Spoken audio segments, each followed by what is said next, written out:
Hey YouTubers, welcome back to my channel. Today, I thought I would do a video on an article that I recently read about a billionaire who voluntarily decided to become completely broke. Just think about that for a second. Most of us are thriving to work hard in order to be somewhat financially free. Then there are people who are already at that level and trying to get rid of their money. Now, it's an interesting world that we live in right now, where money dictates a lot of what we end up doing in our life. But something that you can do today that has no reference to money is to smash that like button down below. Why not make that thumbs up icon blue while you watch the intro video?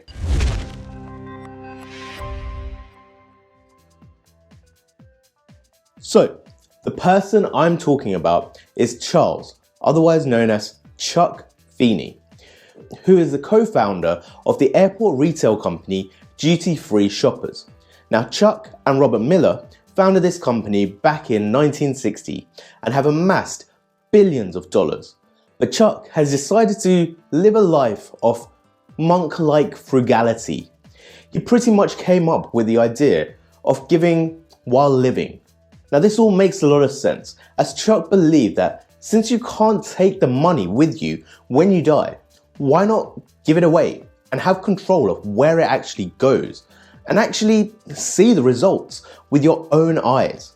So over the last 40 years, Chuck has donated more than $8 billion to charities, universities, and foundations worldwide through his foundation, the Atlantic Philanthropies. Now, back in 2012, he estimated to set aside $2 million for himself and his wife to retire on, which meant that he would then give away 370,000% more money than his current net worth. Now, for the icing on the cake, he also made all these donations pretty much anonymous, which is completely different to most of the other wealthy philanthropists that enlist an army of publicists to cause fanfare about their donations that they make. Now, Chuck took great lengths to ensure his gifts were actually kept a secret. And because of this secretive kind of philanthropy that he was doing, Forbes basically called him the James Bond of philanthropy. So I guess the question kind of comes about is, how does a billionaire like this aspire to live? So while raising his family, they lived in multi-million-dollar mansions. But then when Feeney started his foundation, he decided to live out of 3 foundation-owned apartments in Dublin, Brisbane, and San Francisco. And then he also crashed at his daughter's apartment every time that he went down to New York. Now, in this present day, at the age of 86, he's decided to live in his San Francisco apartment moving forward. So during this 40-year stint, Feeney was technically a secret billionaire giving away all of his wealth. Now, not so much of a secret, but his extreme charity and big bet grants have won over the most influential entrepreneurs and philanthropists, because his generosity is essentially what influenced Bill Gates and Warren Buffett to launch the Giving Pledge in 2010, when an aggressive campaign was launched to convince the world's wealthiest to give away more than at least half of their fortunes before the time that they die. And Warren Buffett has also claimed that Chuck was a cornerstone in terms of inspiration for this Giving Pledge. But back to Feeney. Now, he didn't aimlessly give money away to charities.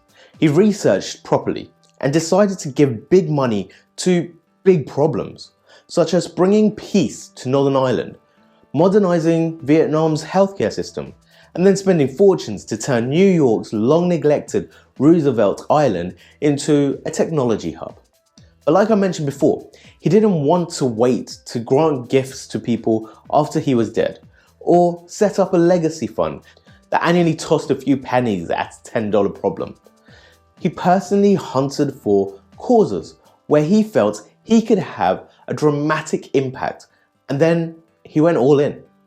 Now, Feeney mentioned in a report last year that he sees little reason to delay giving when so much good can be achieved through supporting worthwhile causes right now. Besides, he believed it's a lot more fun to give while you live rather than give while you're dead. So, on the 14th of September 2020, Feeney completed his 4-decade-long mission and signed the documents to close down his philanthropic company, Atlantic Philanthropies, which at its height had 300 plus employees and 10 global offices across 7 time zones. However, this date of closure was also set in stone years ago as part of this long-term plan to make high-risk, high-impact donations by setting a hard deadline to give away all of his money. Now, Feeney had always had this vision to give based on opportunities and not to run a business that would continue forever.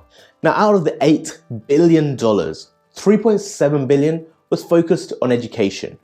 More than $870 million went to human rights and social change, where he had spent about $62 million in grants to abolish the death penalty in the US. He also gave more than $700 million in gifts to health, ranging from grants like $270 million to improve the public healthcare in Vietnam.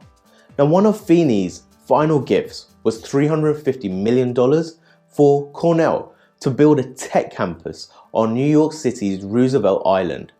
This was what made Chuck the inspiration that he is today, because while being notoriously frugal in his own life, he was ready to spend big and go for broke when the value and potential impacts outweighed the risk. But this basically just gave me the question of what would I do with $8 billion?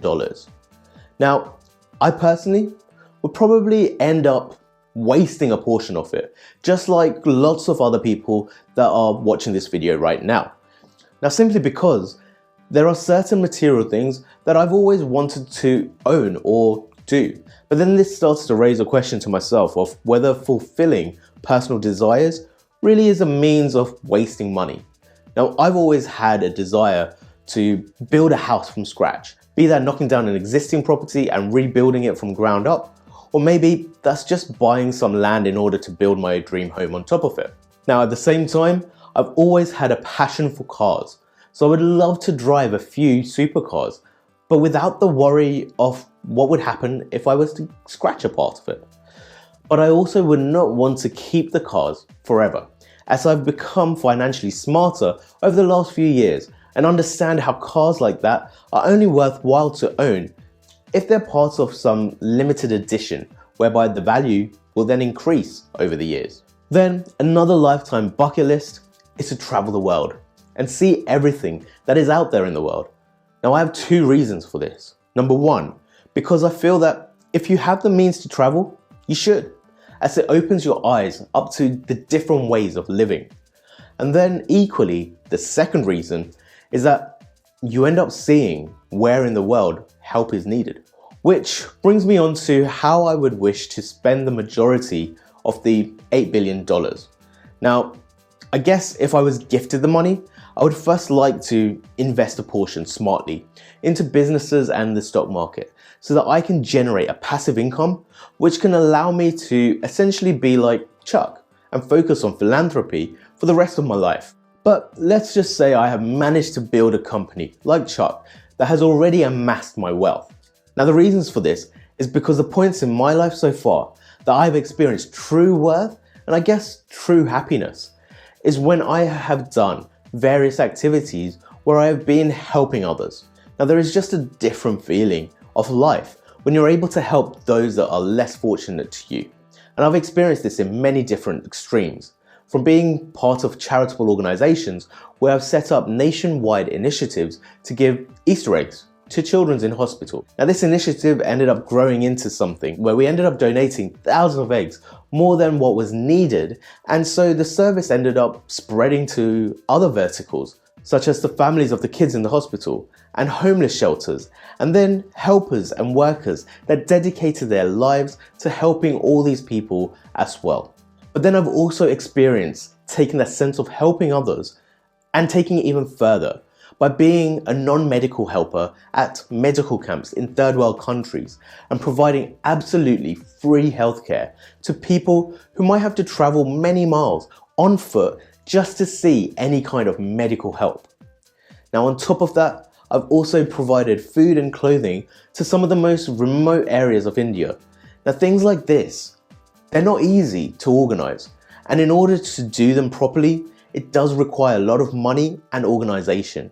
Now, money of these kinds of projects can come about in many sources, but before my time in this world is over, I would personally like to build some kind of foundation that generates enough money to be able to fund projects like this regularly. And well, $8 billion would really help towards that. But until I find a Chuck Feeney willing to give me all his money, I'm just going to grind through each day, striving to build something that comes remotely near to it. Now, whether this takes a few years or a few decades, I'm hopeful that I'll achieve it at some point. But for now, I'm interested how you would spend $8 billion. So make sure you leave a comment down below about what you would do if you had $8 billion. And help inspire me and others to strive to get to a point where we can all become like Chuck Feeney. So that's it for today. I hope you enjoyed today's video. And if you haven't subscribed already, make sure you hit that red button down below and subscribe, and also click the bell button so you get notified when my next video comes out. And as always, make sure you like the video, comment down below, and share with your friends and family. See you on the next video. Bye.